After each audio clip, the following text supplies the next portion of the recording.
Lyme disease is on the rise across the United States, and here in Michigan, the increase is becoming impossible to ignore.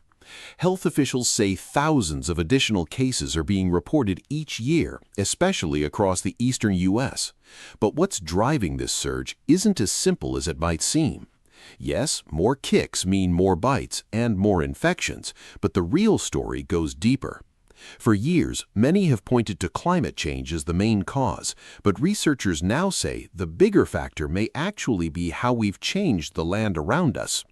As suburban neighborhoods expand into wooded areas, we're creating what scientists call edge habitats, places where backyards meet forests, and that's exactly where ticks thrive.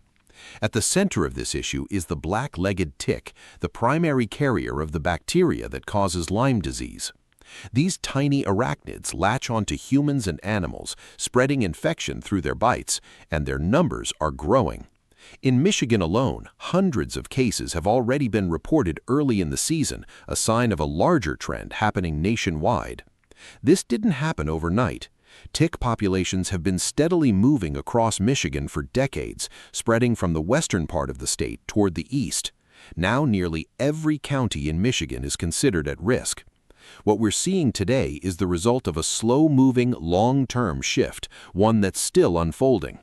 So why are ticks doing so well? It comes down to environment.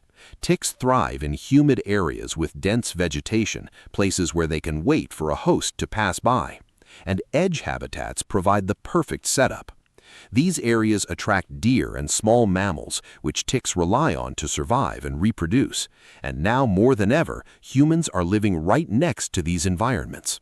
Suburban development has unintentionally created ideal conditions for ticks.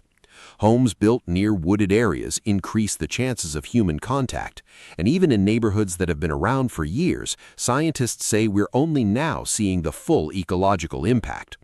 Nature takes time to respond, and in this case, that response includes growing tick populations.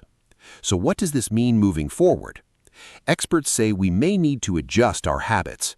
The rise in Lyme disease isn't just about ticks adapting, it's about us living closer than ever to where they already thrive.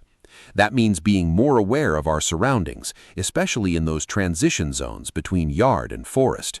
The bottom line? Lyme disease is becoming a statewide concern in Michigan and a growing public health issue across the country.